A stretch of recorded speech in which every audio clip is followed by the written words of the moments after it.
Henrietta Maria was really not that enamored with Charles when she met him. He tried to boss her around, and she made it very clear she was not going to be bossed around. The pressure on her to convert would be enormous. She had a lot in common, fun enough, with Anne Boleyn. She was extremely witty and well-dressed. She had these wonderful sort of black flashing eyes.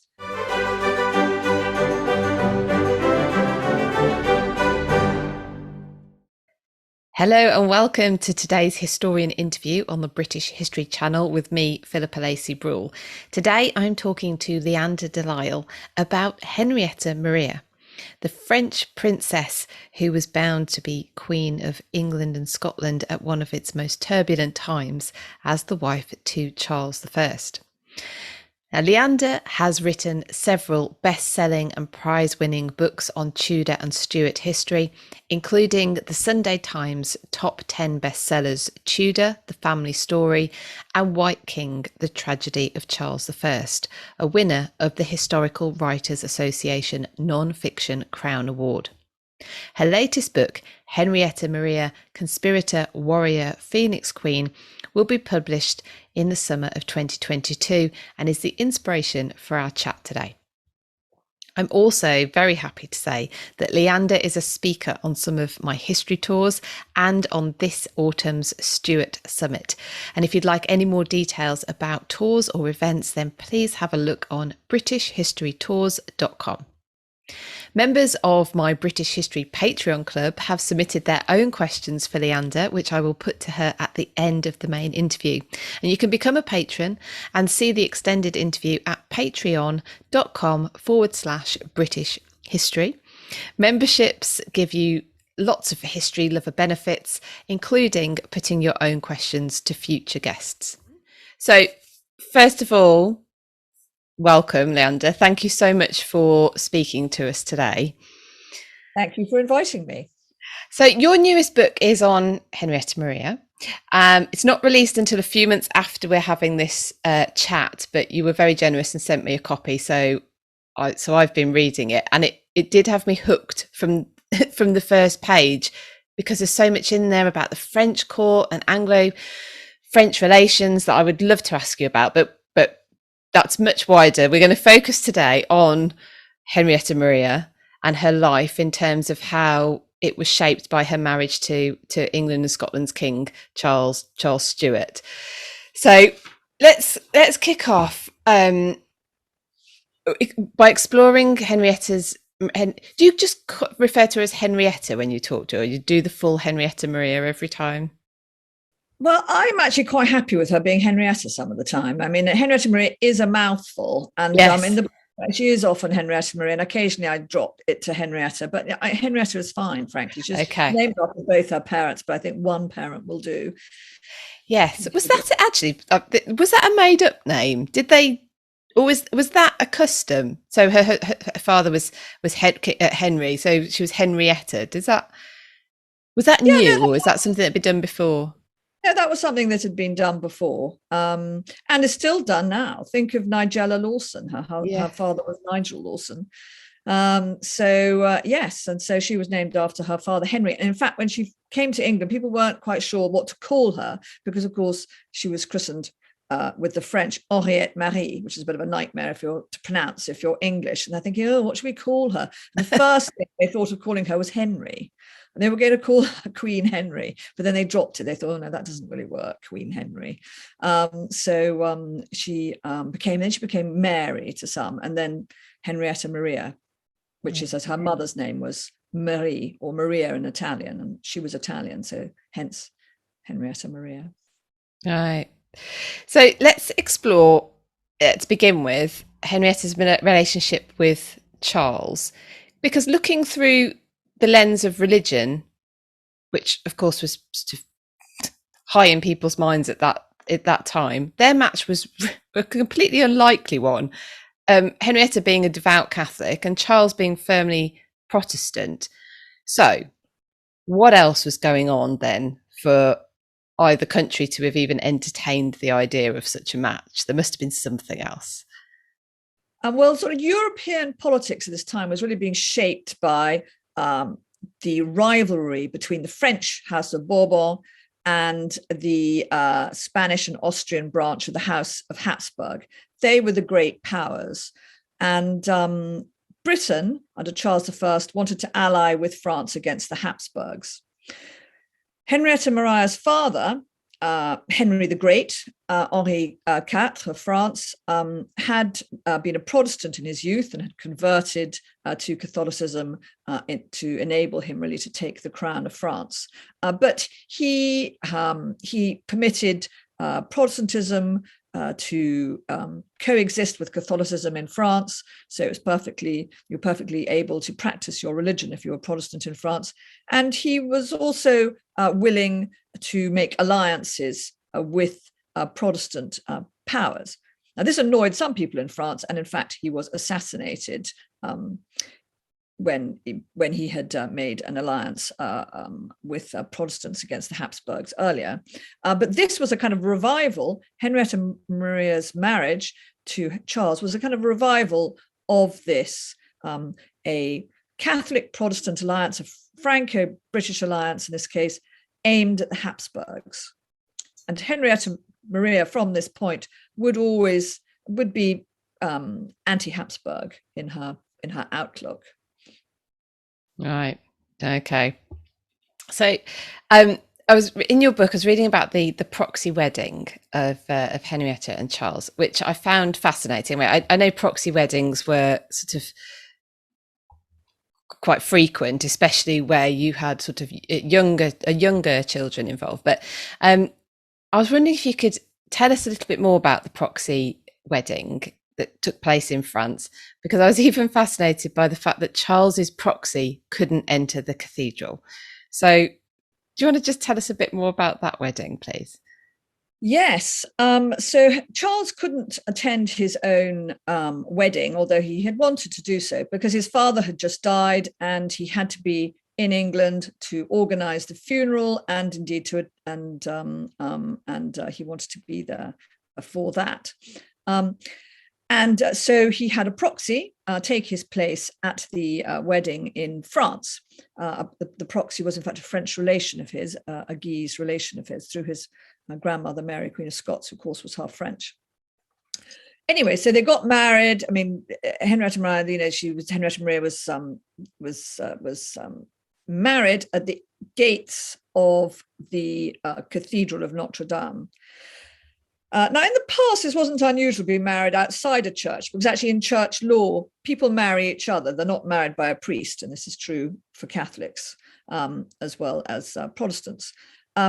But Charles's proxy was not permitted by Charles to enter the cathedral, because he wanted to make a point that he was a Protestant king and he wasn't going to go anywhere near this kind of limb of Babylon, a Catholic cathedral. He wasn't going to go in there and get kind of contaminated by sort of Catholic vibe or be seen to attend a Catholic mass. Interestingly, although Henrietta Maria is often described, as a sort of fanatic, which she certainly wasn't, in contrast to Charles, she did accept a blessing, a Protestant blessing of her marriage when she reached London at the hands of a Protestant bishop. Because I was going to ask you, did they have, well, actually, first of all, how long was it between the betrothal and then finally, and the wedding and then finally meeting? And then did they ever have an actual ceremony, the two of them? Or was that it, the blessing? Well, of course, the wedding night in Paris was probably a bit of a disappointment. Because it amounted to the proxy getting into bed with her. She was only 15, so maybe it was a relief, fully clothed, and them touching legs, and that counted as the consummation. But then that was 1st of May in the English calendar, and she met Charles for the first time, I think, 13th of June by the English calendar, by which time he was absolutely desperate to see her and was sort of frantic that he do so. And they consummated their marriage that night, in reality, with a bit more than touching of legs. But there was, as I said earlier, there was this blessing, which isn't mentioned often in London when they reached London, this public blessing, which was a great big party. and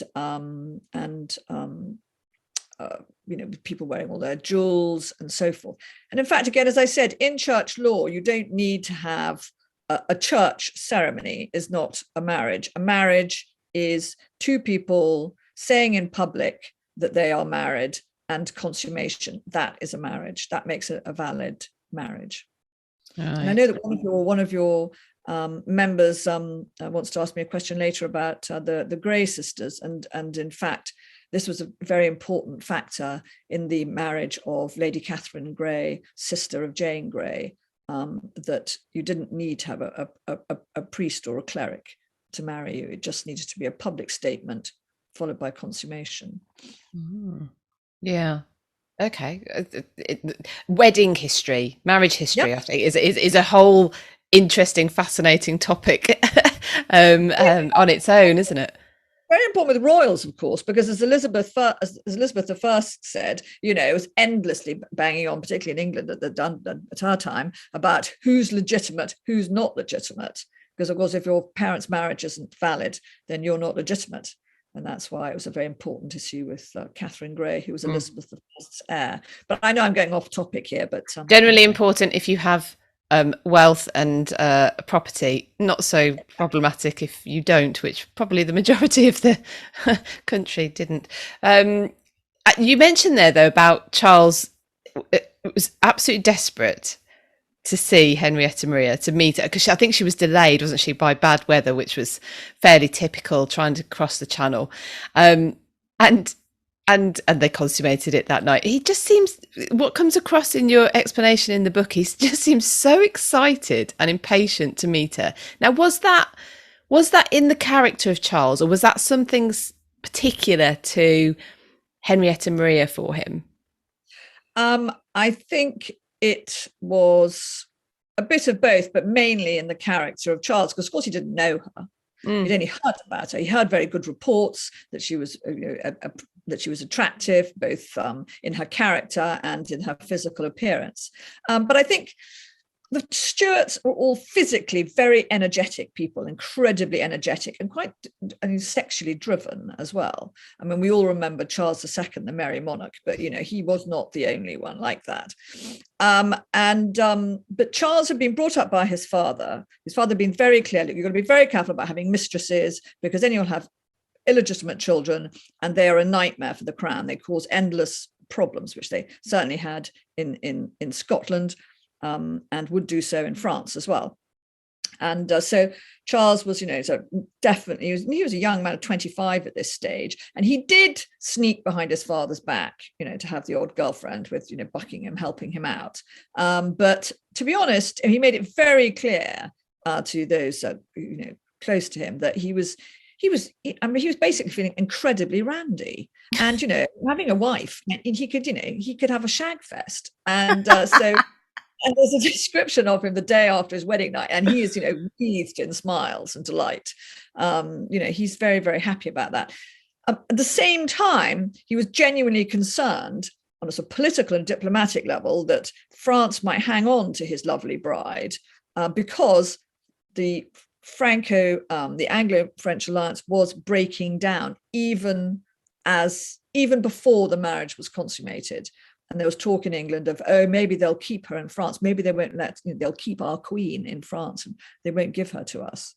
And he was, I think, anxious about that as well. Because in order for her to come over, there were certain concessions, I think, for both sides. We've talked about, obviously, she's Catholic and Charles is most definitely Protestant. And either side are trying to kind of negotiate absolutes that has to happen for Henrietta to come over, and what she can and can't do when she's here.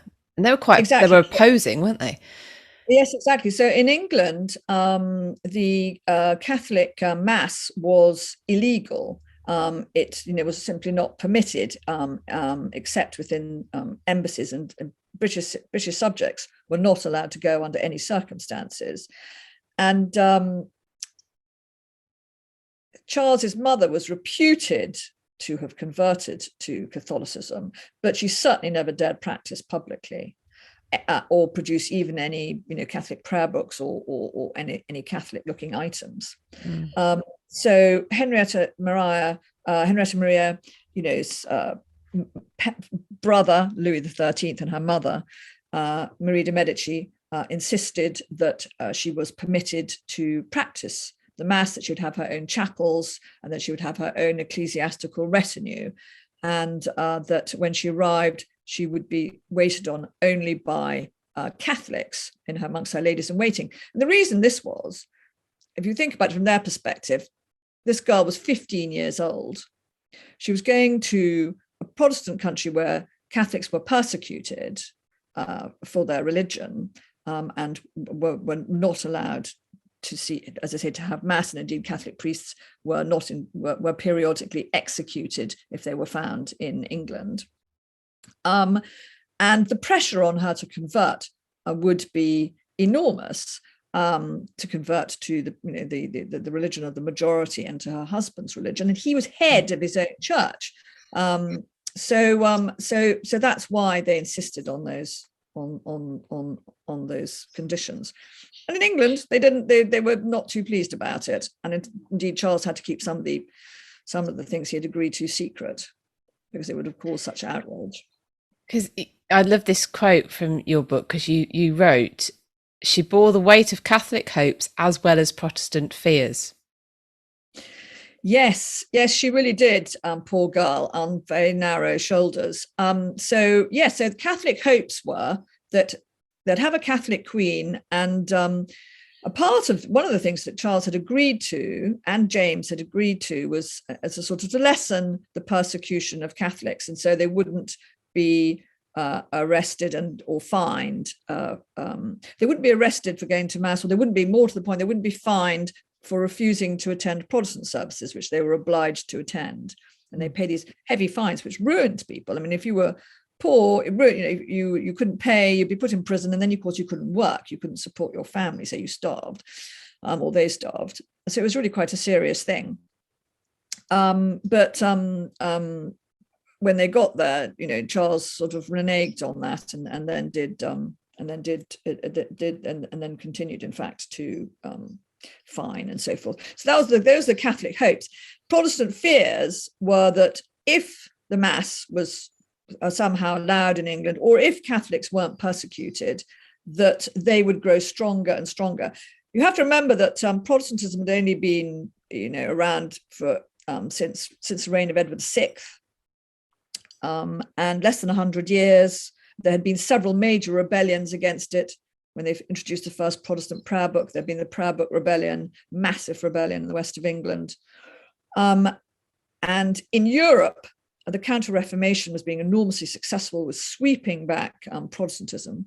And so they felt beleaguered in England, and they didn't want to have any Catholic influence there. They could possibly avoid it. At least the Protestants didn't.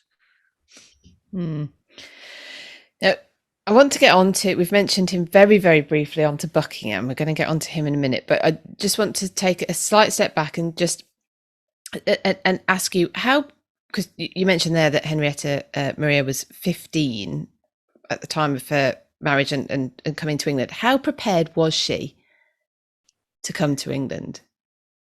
Well, to be a queen, even. I mean, what were the preparations like, and was she prepared? Well, she was, I think, she knew, I'm sure, very little about England, apart from the fact that, they persecuted her co-religionists. She would have known that. She was very French. France was the greater power. So she was sort of taking a step down in a way. One of her sisters was married to Philip IV of Spain. That was a sort of step up, but,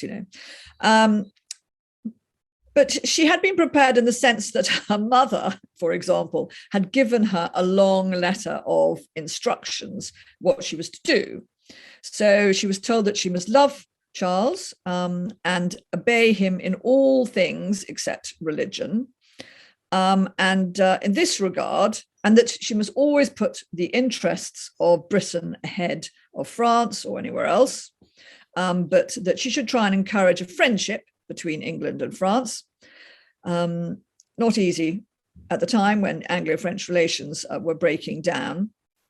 and she should project a sort of positive image of Catholicism with the aim of encouraging English Protestants to convert. And also she should above all try and act as a protector. This was a role for queens who expected to act as mediators, often with their husbands, and protectors, to act as a protector of persecuted British Catholics.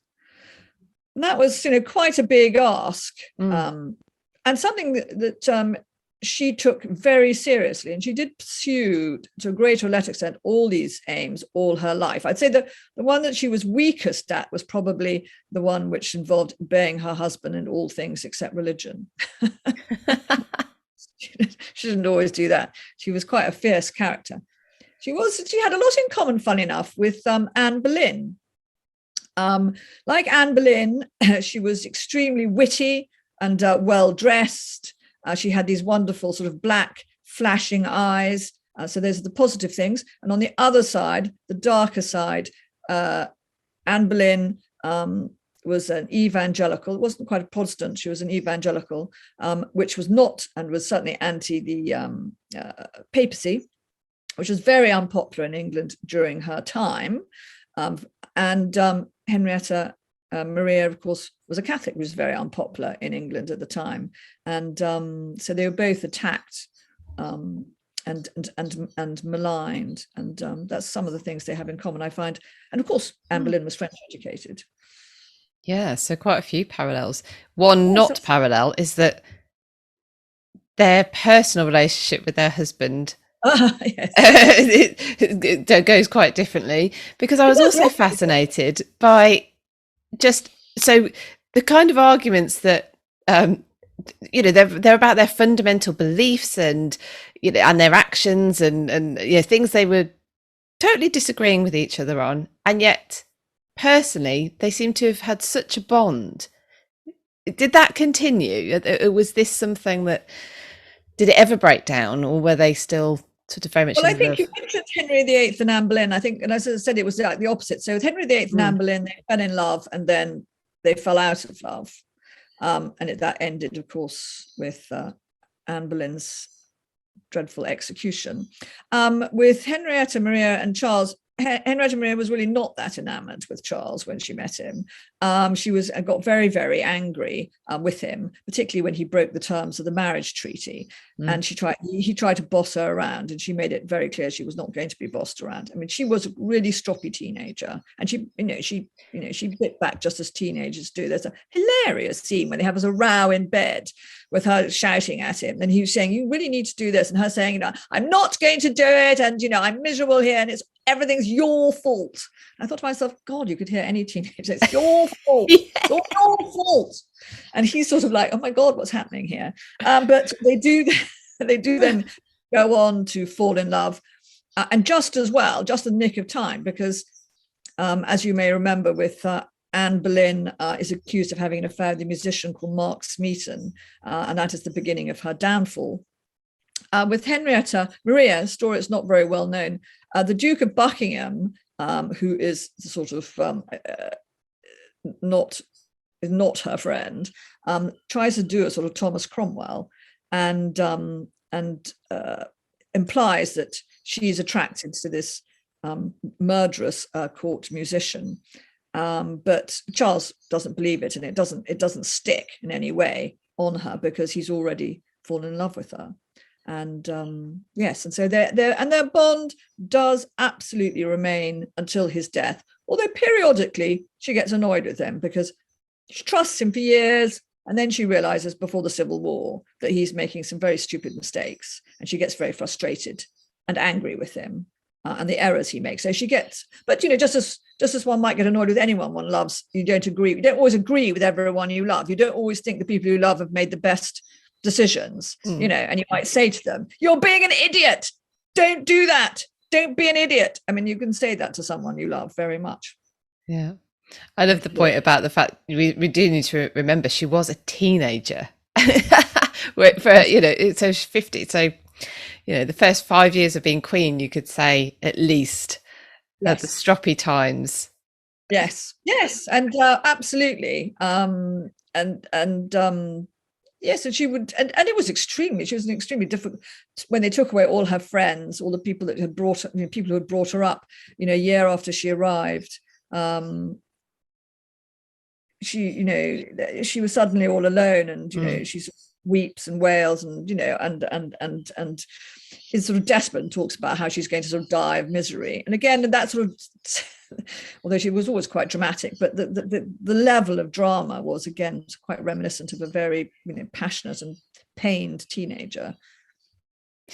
Now, we're going to get on to talk about Buckingham in a moment, but there was one intervention that I wanted to ask you about that Henrietta attempted with a Catholic priest, I think, and another Catholic. I'm not sure what he was, and her intercedence backfired. And it made me think so her mother's obviously intention, she wanted Henrietta Maria to step in and help the Catholics, and in this particular case, it did the opposite. Do you want to tell us a bit more about that one? I'm afraid to say that yes, I think it's this particular incident I'll address in a second, but I would say that in fact that aspect of things actually got a lot worse later. But yes, there was a priest, a priest and the yeoman who had hidden him were captured. And the yeoman had been chased across a field by pursuivants, and one of them had tripped and broken his leg. And the yeoman, the sort of young man, was then accused of murder and tried for murder. The man with the broken leg who had died had said, listen, actually it was an accident before he died. But the magistrate wanted to make an example of them. And all the more so after Henrietta Maria intervened and sort of asked for mercy, because he wanted to make the point, the magistrate wanted to make the point that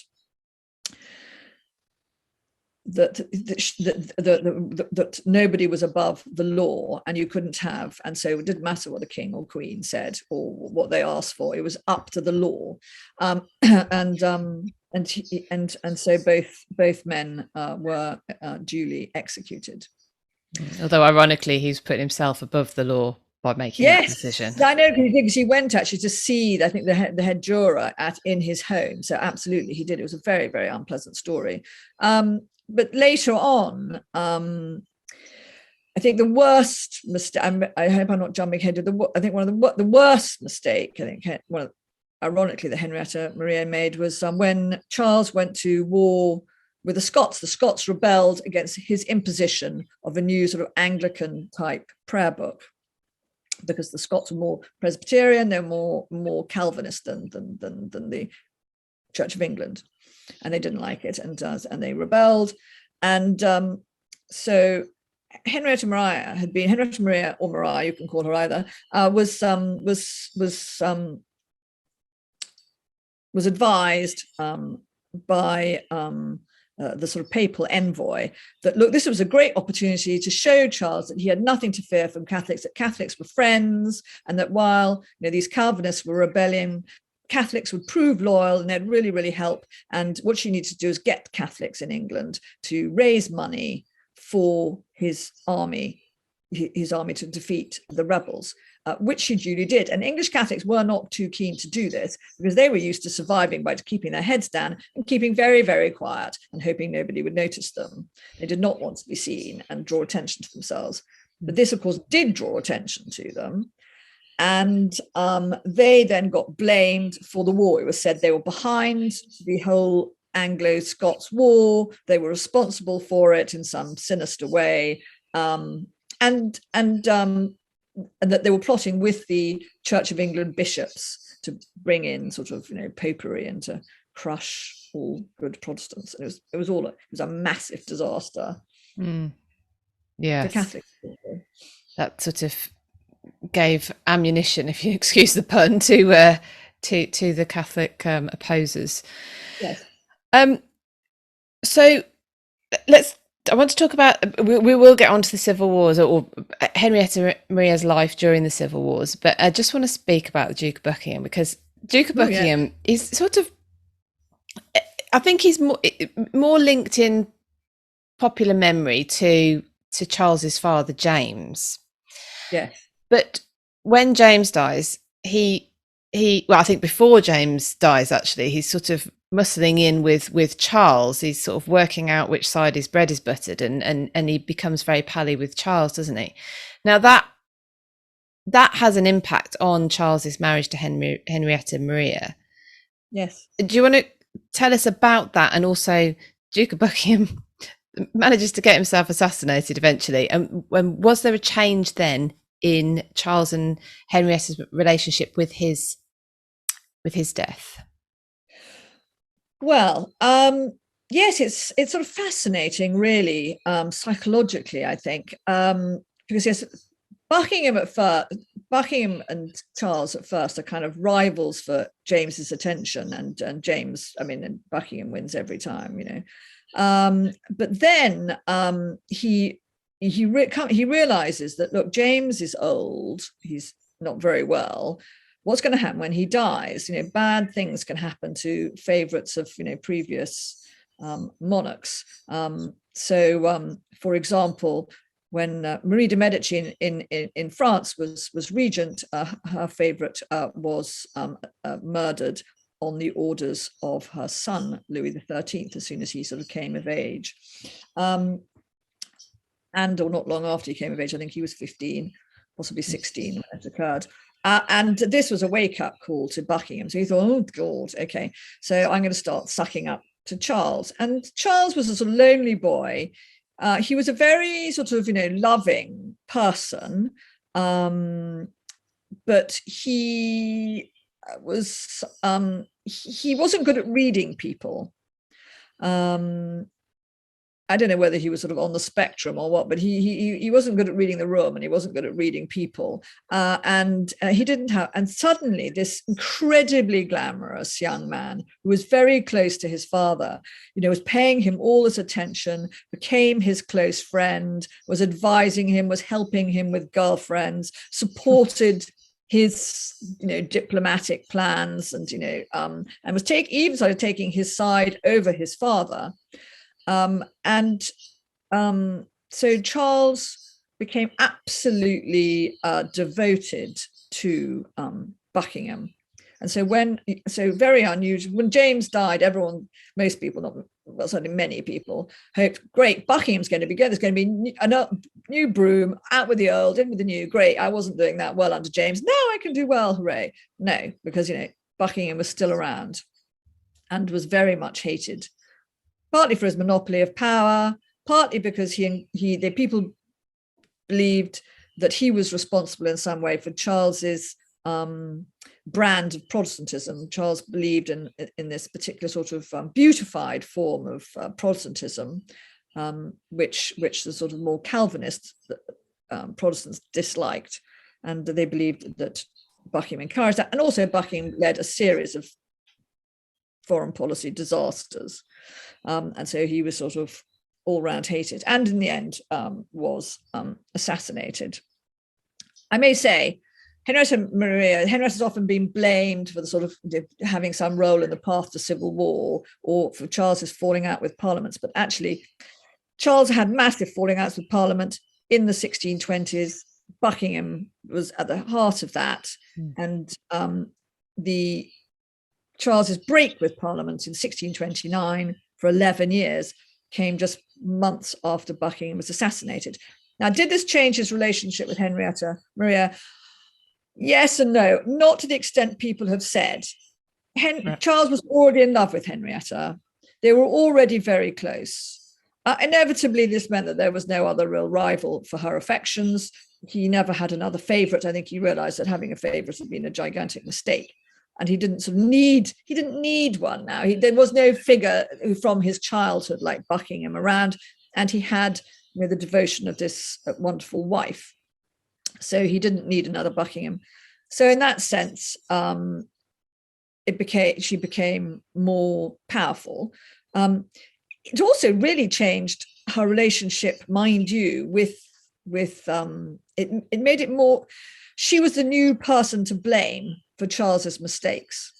So where before people blamed Buckingham, not always without reason, but but Charles ultimately was king. His decisions were ultimately his responsibility. Now they didn't want to blame the king, so they would blame her for things which had nothing to do with her. Yes, she became the scapegoat then. Scapegoat over many things. So before we come on to the questions that patrons from my British History Patron Club have submitted, we of course have to talk about the English Civil War and the impact on Henrietta of Charles's execution. So let's break it down a bit. So how did her life change at the outbreak of the civil wars? I mean, life changed for everyone, but for her, how did that change her life, her daily life? Gosh, well, she'd said to one of her sisters that she had gone from the greatest happiness, being idyllically happy, to being in the greatest misery. That she suddenly saw her friends imprisoned, threatened with execution. Catholic priests were actually being executed, some of them in their 80s. Her own life was at risk. And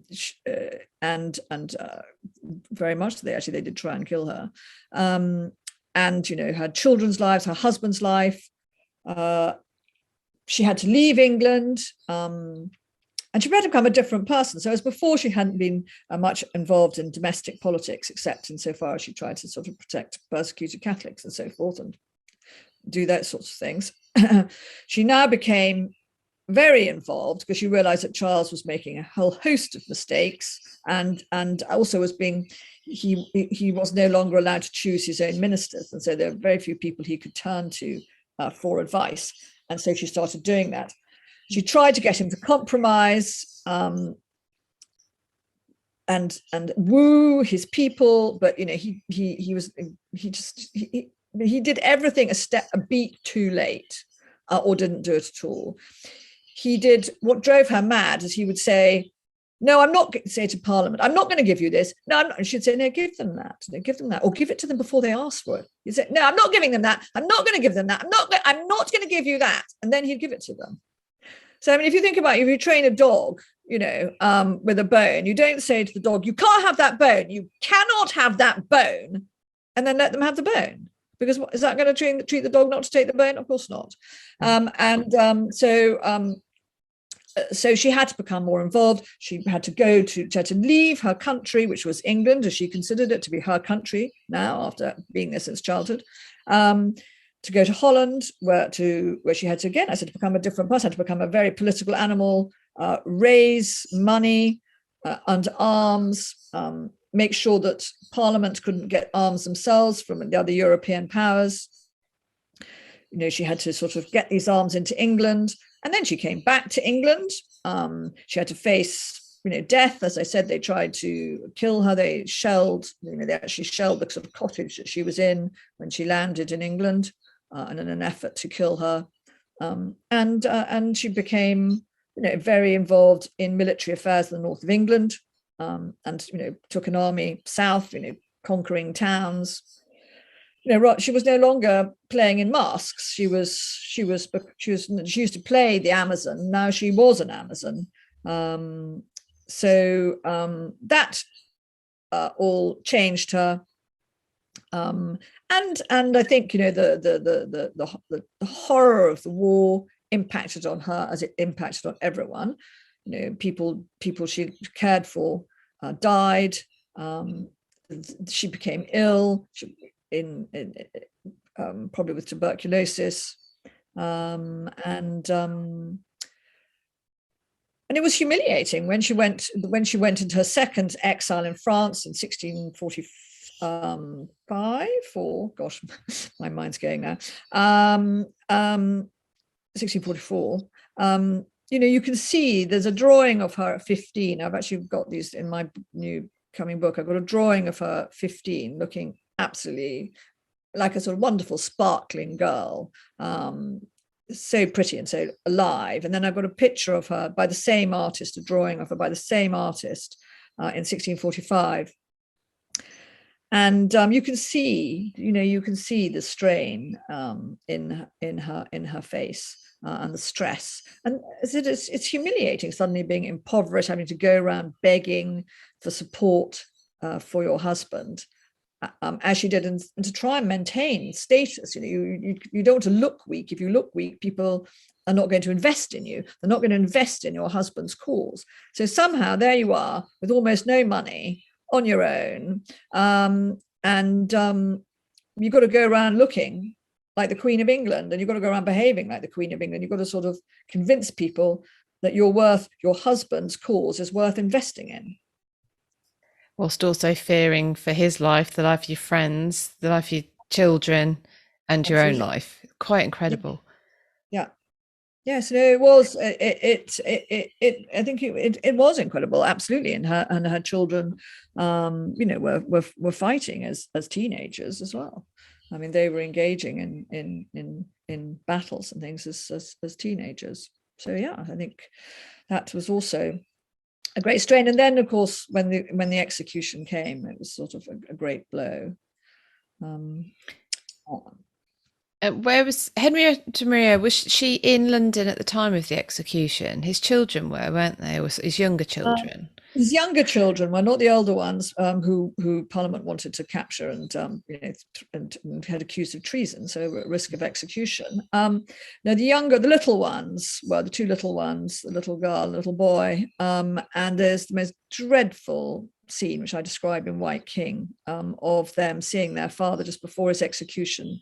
And I can't actually even begin myself to describe it, because I know I must be getting old, because it really does make me sort of start kind of like choking up with him talking to this little boy who's tiny. I can't remember, 5 or 6, or tiny little boy anyway, and telling him, this child, actually I can't even go into it, it's too horrific, but because I will get upset.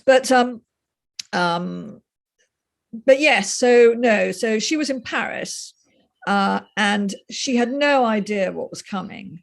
She knew, obviously, he was on trial. She had written to General Fairfax, who was Cromwell's boss at this time, saying, and others, asking if she could come to England to be with her husband, to see her husband. She did this even knowing that she was being impeached for treason. So would be tried as a subject, and of course she knew very well what happened to Anne Boleyn, so she might well have been executed, but she wanted to go there, and she was told no. The French were doing basically bugger all, really, less than the Dutch or the Scots to try and save Charles, but I don't think she was aware of that, and so when she was given the news that he was dead, because first she was told, that they were taking him to the block, but the people had come and rescued him. She was told this. And then she sent messengers to try and find out, was this true? Had they saved him? And she was waiting for these messengers to come back. And they weren't, and they didn't come, and they didn't come, and they didn't come. And then finally someone said, oh, well, they haven't come. That sounds like bad news. And she turns on him. It's Henry German, actually. She turns to him and she says, I know you obviously know something. What's happened? And she's told, that her husband is executed. And she just sits cruel there. Hope, that is. Cruel hope. And she just sits there because she's having sort of, dinner. And she just sits there at the table and she doesn't move for hours until one of her French relations eventually manages to take her by the hands and take her out of the room. Yes, and so she says that it's a blow from which she never thought she would. She thought she would never recover, but she did. She did. She sort of she took on her first reaction was because obviously she had to think of her son Charles II and how to get him back on the throne, and so she invented this kind of new persona. Because again, no money, dead husband, exiled son. This is not going to be a good bet for the other European monarchs. But so she has to sort of make them feel guilty, make them feel bad. She has to do everything she can. And so what she does is she emerges dressed entirely in black, stripped of jewels. Because, of course, she doesn't have many jewels because she's flogged most of them. And the ones she has left, she's going to go on flogging. And she announces that essentially this has been done to project, for reasons of, piety and so forth, and great ideals, and that she is now a queen of sorrows. In sort of Catholic iconography, you have the Virgin Mary, who's the joyful Virgin Mary, who's the Virgin Mary who gives birth to Christ, for example, and then you have the sorrowful Virgin Mary, Our Lady of Sorrows, who is the mother of the executed Christ. And I think we all remember it's Da Vinci's Pieta, isn't it? When you have the Virgin Mary, that wonderful statue of the Virgin Mary marble of her with Christ in her arms. Mm. And you see sometimes in Catholic churches, you'll see it in Spain, particularly, you'll see Our Lady of Sorrows with sort of a sort of tear on her cheek and so forth. And she's essentially sort of taking on this persona, which is a very appealing one to anyone who has suffered. And it reminds me rather of Diana, Princess of Wales, after her divorce, where she became a sort of queen of hearts, but also a kind of princess of sorrows, so that people who had suffered felt great affinity. They felt that Diana had great affinity with them, and it held a sort of great appeal. So, and Henrietta was still a young woman herself. So it shouldn't be thought of as just as a sort of Queen Victoria in her old age.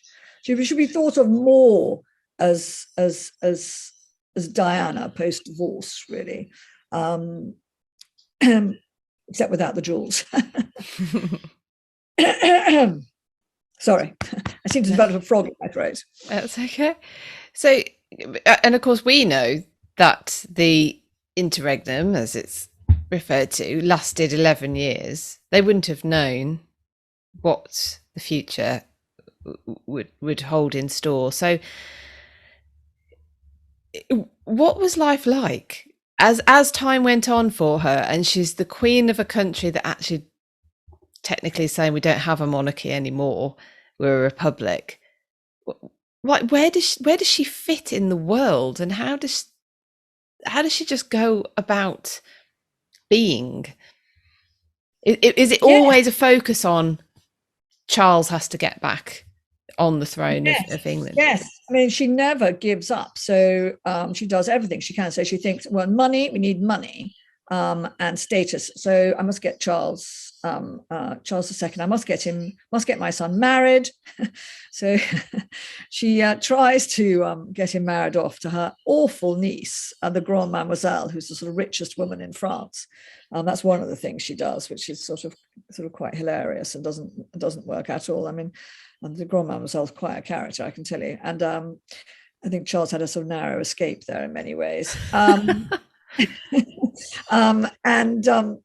She sort of pokes at the conscience of the people like the French, her own family. And although they become allied to Cromwell, you can imagine what a blow that is to her. I mean, she says to, I think it's to Charles, she says, or certainly to one of her friends, she says it's the worst when she realizes that they've allied with Cromwell, that her nephew Louis XIV is allied with Cromwell, that it's the worst feeling she's had since Charles I was executed. But there's nothing she can do about it to keep her head high and conspire. I mean, the conspire, plot, raise money, and hope to fight another day. And this is one of the reasons. But she does sort of think it's quite possible. She does accept reality. She does think it's quite possible it's never going to happen. And so this is why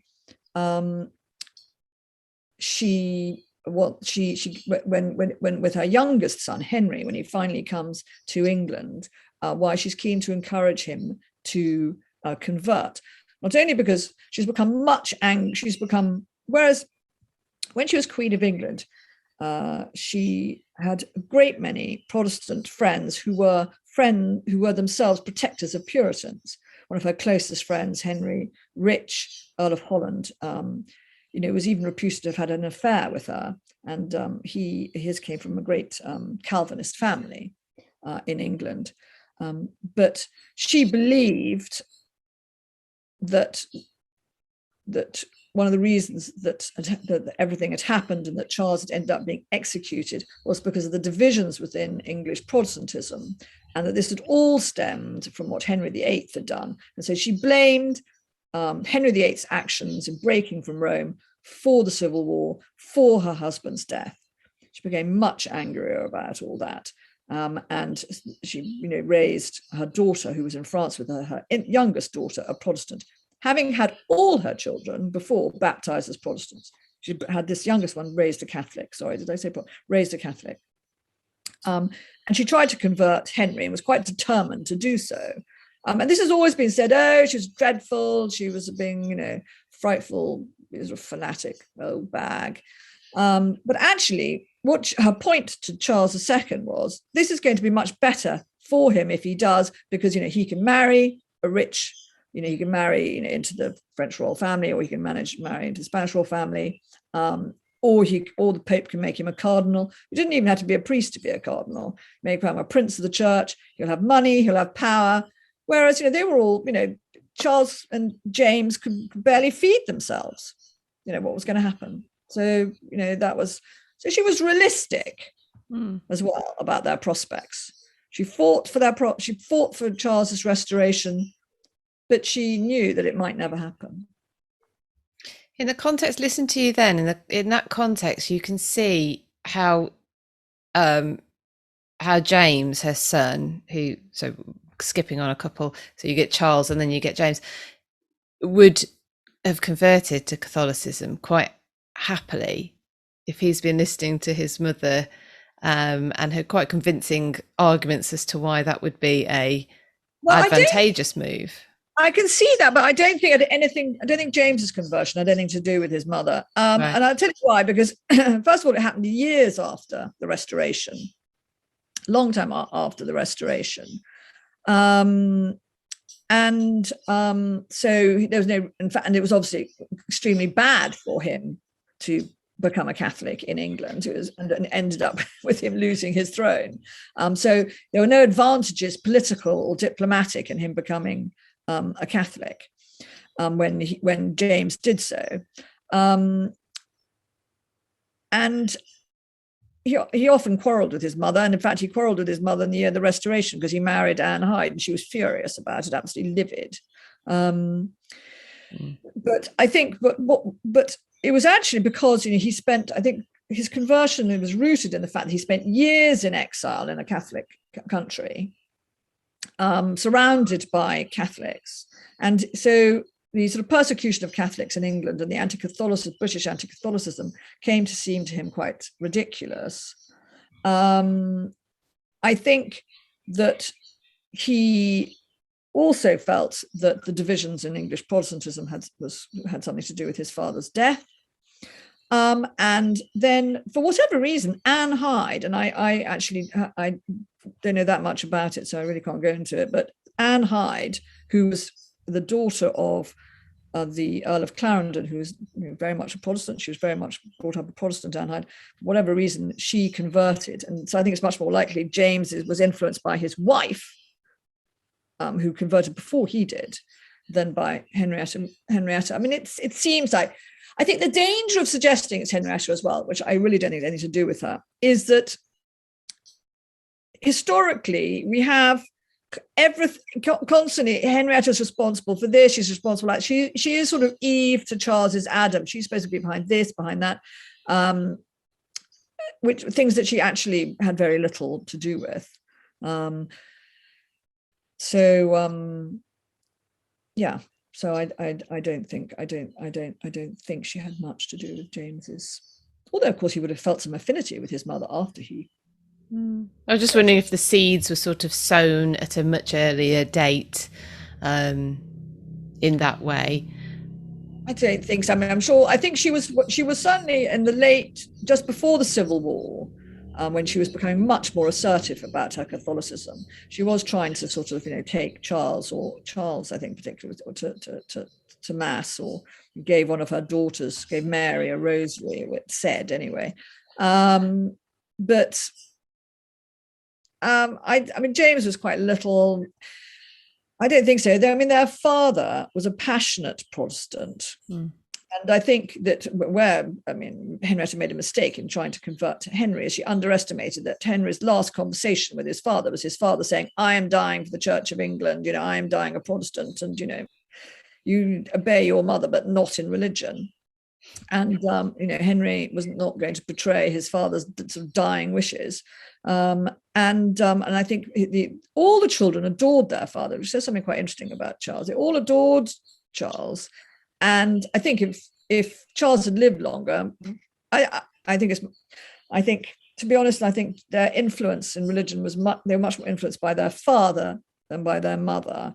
And the roots of James's conversion came after his father's execution. Right, that's very. I mean, we could talk about. Go on and talk about Charles and James for ages. I mean, obviously Charles insists that James's children are brought up Protestant, regardless, and you get Anne and Mary, staunch Protestants, and anyway, that leads to all sorts of issues with their father. But so before we move on to we're going to wrap up the main part of the interview and move on to the Patreon questions. But I wanted to explore first when the Restoration happens and Charles II comes back, and so we have the monarchy restored. What was life like for her as sort of king mother? I was going to call her queen mother then. Queen, the king's mother. And I'm interested as well in do you think she had any influence on Charles II's decision to go after the regicides, or was that already something Charles was perfectly capable of, that sort of revenge on his own? Well, the first few months, there's sort of two questions there. So the first few months of the Restoration, well, when she arrived in England in November, Henry had died, and had died in September, her youngest son, when they hadn't been reconciled, and she was hoping for a reconciliation, and she was devastated by that. And then her daughter Mary died in December.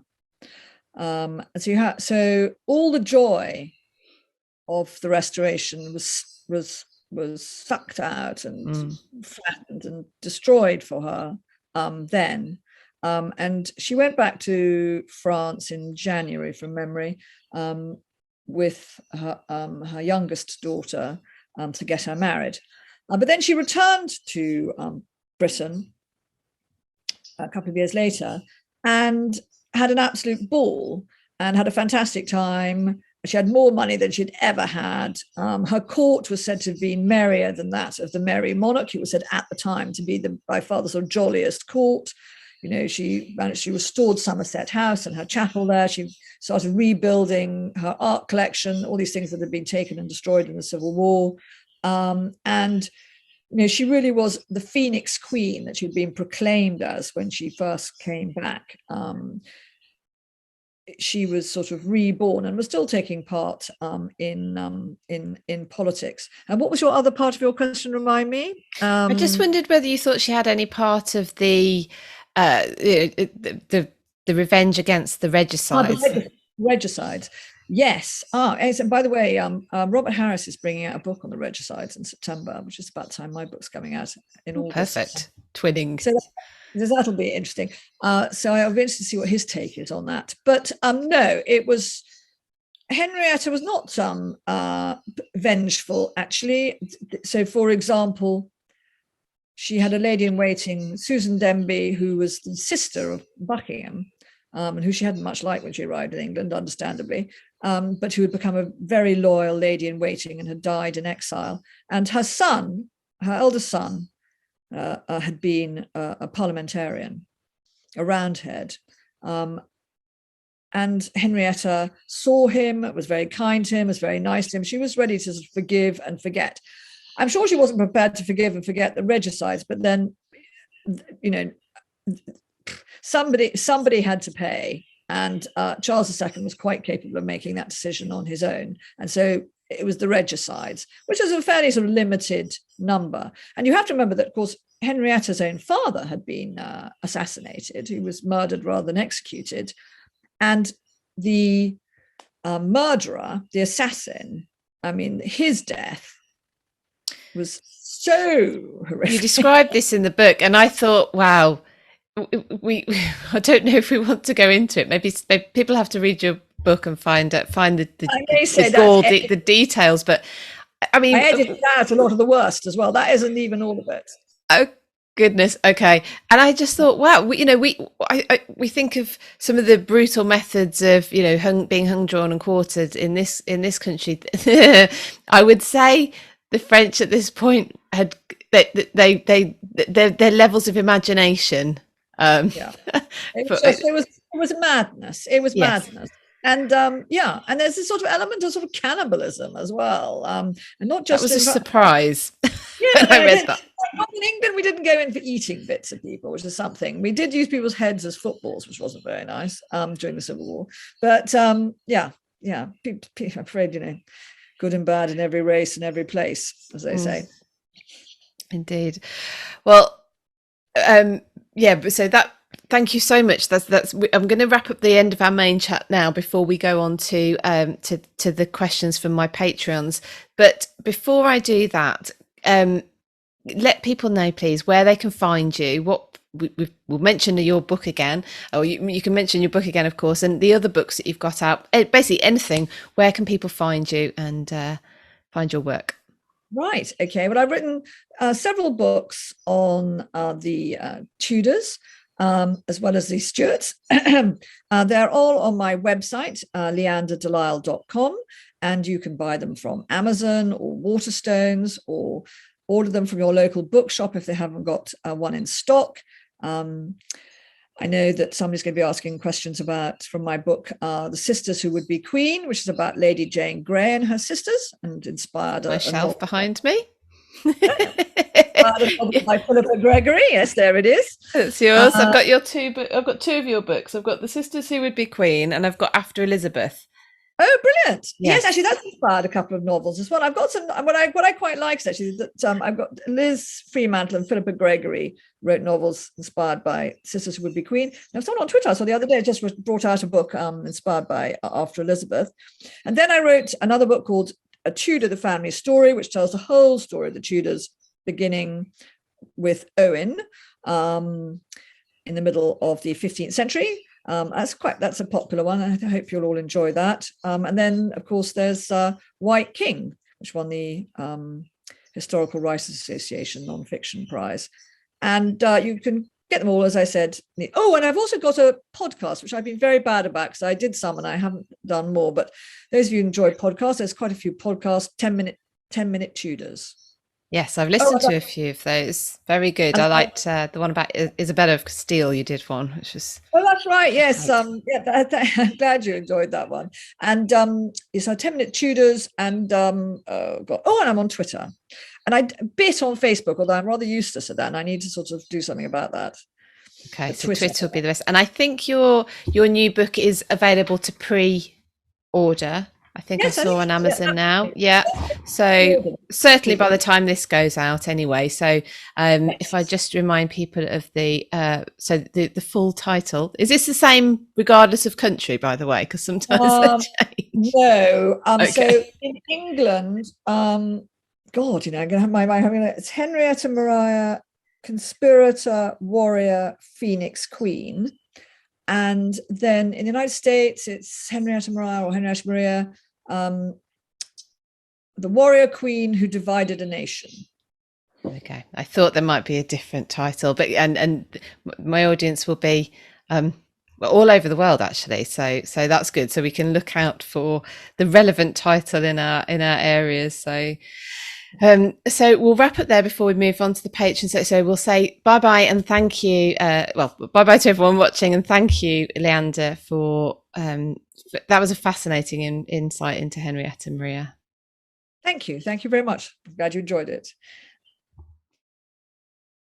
went down the steps into this tomb, and they found the bodies of Henry VIII still intact, lying next to Jane Seymour.